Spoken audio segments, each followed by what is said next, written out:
Hi, welcome to NCPL. Today in this video, we will try to explore salary negotiations.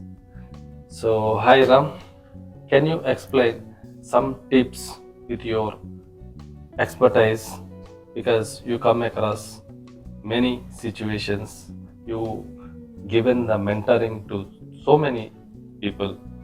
So, can you give us some tips on salary negotiations in Canada? Yeah, sure, RK. So, salary negotiation is an extremely important piece when it comes to job search in Canada, especially I'm talking about IT job search. When you're negotiating the salary, the first thing you need to understand is whom are you negotiating with. There are two types of companies approach you. One, the direct end client, their recruiter or their HR. For example, there is a company CIBC, it's a bank. So CIBC technical recruiter or CIBC HR might approach you. Hey, Mr. Ramesh, there is a job in CIBC, full-time job, would you like to do? So that is one category of people who call you to do the salary negotiation. And the second category of people who call you for negotiation is the recruiter. For example, for the same CIBC, they might have given that CIBC job posting to some vendors, and this recruitment agency might be a vendor of CIBC. So that recruitment agency will call you to discuss the salary negotiation. So you have to understand whom are you negotiating with. Is it with the direct company or with the recruiter? So that decides how we have to negotiate. Second, you have to understand is um, are you negotiating before the interview process or after the interview process? The techniques for before the interview process and after the interview process are a bit different. So we will, in this video, I will explain to you what are the tips and tricks that you have to undergo. The first and foremost is if it is a first job for you in Canada, then you need to understand you cannot ask for an exorbitant salary. Okay, you have to ask the median kind of a wage. For example, for IT job in Canada, the average salary for a fresher or somebody who has no or very little experience is 70,000. So when you negotiate salary with anyone, do not ever quote your salary less than 70,000.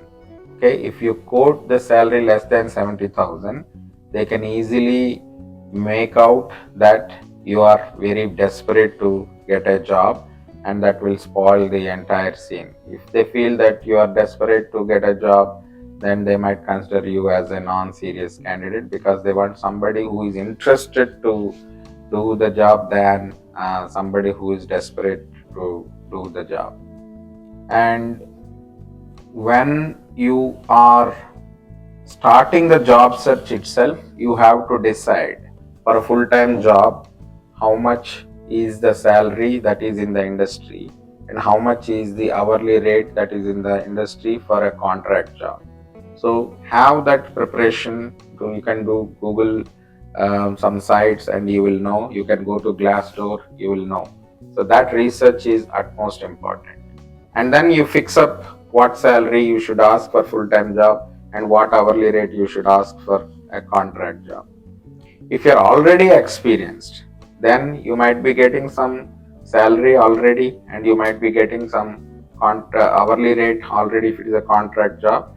Then always ask 5,000 or 10,000 more for a relatively better growth, or some $5 or $10 more if it is a contract job. But if you feel you are very confident, you are very knowledgeable, then you can always negotiate slightly above the market standard depending on how well you do in the interview. But when you are negotiating this salary, the recruitment agencies always, send what is called as an RTR, right to represent. If it is a recruitment agency and they contact Ramesh for a job in CIBC, and Ramesh tells, say, I'm expecting some like 90,000 salary for this job, then the recruitment agency will send an email. I confirm that when I give so and so recruitment agency right to represent, and this is a salary discussed. So you cannot change the salary when once you get the offer. When once you get the offer, you said no, so 80,000 is too less. I agreed at that time out of desperation, but now I feel it is too less. Then it is like they outright reject your application, even though they are ready to offer you. Because in Canada, they are very serious about the commitment that you give. So if you give another one commitment at the beginning of the interview process and another commitment at the end of the interview process, they generally, don't like it. And when you negotiate with a recruiter, then whatever is the company offering, recruiter always tries to add some margin, take some share out of it, and try to give the remaining amount. But if you're, as I mentioned earlier, do not quote anything less than 70. But if you wanted to negotiate to meet the quoted amount of the recruiter, then always try to negotiate, but be firm. Don't say, if for example, I'll tell you some scenarios. Like the recruiter might say, hey, I have a job as a cloud engineer. What is your expected salary? Let's say if you say 90,000, but the recruiter say, oh, 90,000 is too much. We have the budget of only 70,000.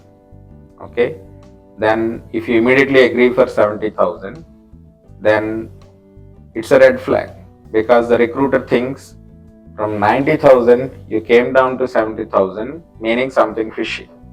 Either your experience is not genuine, or you might not have the necessary qualification to do the job, whatever it is. But in that case, you have to be very firm.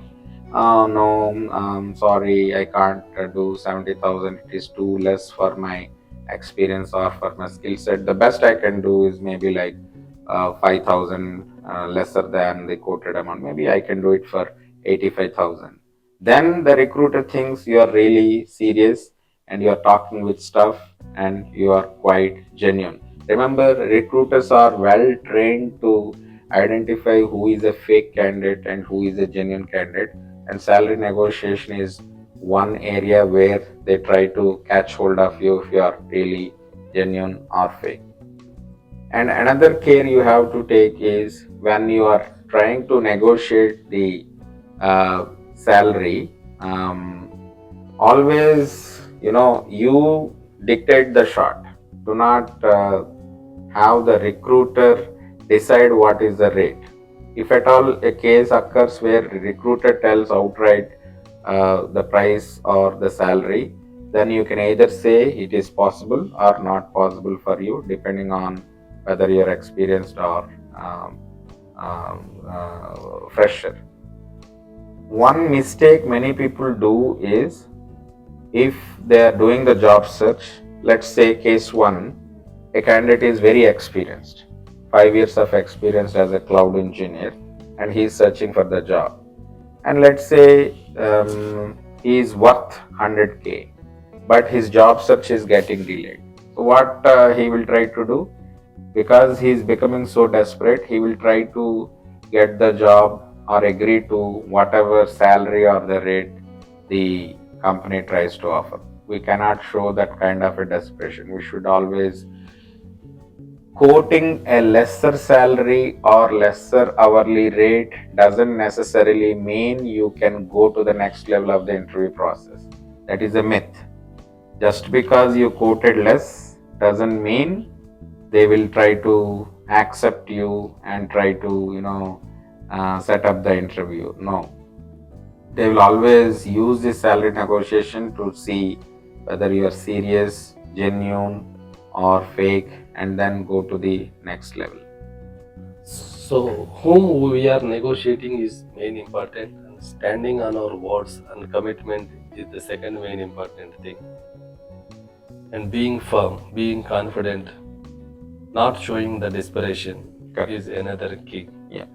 So, finally, if someone got the offer and that offer is less, is it right thing to agree, or how he has to think on that situation? He is feeling like this offer is less for me. Yeah, there are two cases, there are two possible cases that might happen here. Let's say you already quoted a price at the beginning, a salary or an hourly rate, but when it reached the offer stage, every recruiter tries to do some small games like, oh no, I know we agreed for 80,000, but the hiring manager had some budget constraints, he wants to pay only 70,000.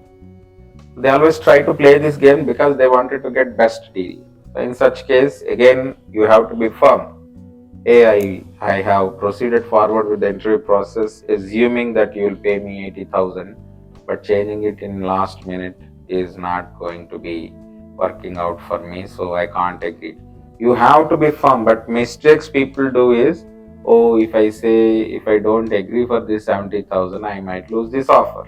But no, they know that you won't agree to 70,000, but they just try to play this game to get the best deal because they can save $10,000, right? But if you are firm, then you are not going to lose it, and the chances of you losing the offer just because you stayed firm is very, very less. But in that whole conversation, you can understand whether they are genuinely reducing the budget or it is just a game plan. Sometimes, what happens is, um, even though you have quoted 80,000, and when you receive the offer letter, you can still negotiate. That is also possible. Hey, Alicia, can you increase my budget a bit for 5,000 more? It's just a request, but can you please give a try? The recruiters genuinely give a try. It might be possible or it might not be possible, but there is nothing harm in giving a time. But the one fundamental tip or the lesson or whatever you call it to remember is, do not ever show desperation. Do not quote lowball salaries or lowball rates. It is going to be more disastrous than helping you in getting the job. So with the negotiations, can anybody, any candidate can get the better offer? Yes, if you negotiate, you can always get a better offer, but do not negotiate with a huge difference. For example, if the recruiter says, let's say $60 an hour, don't ask $90 an hour. Ask for $65, $70, because that is the room they create that is the room they create for negotiation. But the minute you try to negotiate with a huge gap, then it's an immediate deal breaker. So in NCPL training process, do you offer the expertise knowledge in negotiating also? Yes, in the marketing phase, when the marketing phase gets kicked off, the very first thing that the TL does is, TL will tell you, hey, Mr. Ramesh, this is what you have to tell. You have to tell the current salary is some X and expected salary is some Y. Current hourly rate for contract job is some A and the expected hourly rate for the contract job is B. So they will be giving you these figures based on the industry study for that role and the current situation of the market and your experience. And we expect the candidate to stick to that, and 90% of the candidates stick to that. This is just to make sure you don't mess up when you negotiate with the recruiter or the company. And sometimes what happens, even if you quote less, companies, if they have a cap set up for that role, they always pay as per their cap. It happened for so many cases. One of my candidate quoted 80,000 because he's a fresher, but he got 105K because that is a cap for that role, for that candidate, and he got it. So whether you ask for more or less, companies would like to pay only based on the standard, because if they pay very less, it is a credibility issue for that company. right? So no company wants to be treated as, oh, this company doesn't pay reasonably well to the candidate. So they have their own standards, and so don't worry about those standards. But whatever salary we give you to quote to the recruiters or to the companies, we expect that our candidates will be negotiating with the same figures. So finally, is there any message to become the master in salary negotiations? There is nothing like becoming master in salary negotiation. The only care you have to take is be reasonable in negotiation, don't show desperation, and talk with confidence. These are the only three. If you talk in a very low confident voice, then the other party dominates the negotiation. If you talk confidently, then the other party, talks. For example, I'll give you, if somebody calls me, my hourly rate generally is about $125 an hour. If somebody calls me saying that, hey, I have only $110, he might have a budget of 130, but again, as I said, recruiters try to negotiate, right? They always want to add more margin to that is what they're trained for, that is what they're being paid for. So I tell her, oh, sorry, Alicia, I can't work for 110. Already I'm working at a very low price of 125 considering my experience, but I can't really go down 125. So if they really feel you are a worthful candidate, they will come to your price. But don't show desperation. If I show desperation and then later repent, then it is of no use. So thank you for sharing your valuable insights and expertise in salary negotiations, because you come across many situations, scenarios. So anyway, you will cover further your training in NCPL. So thank you once again. Yeah, thanks you, RK.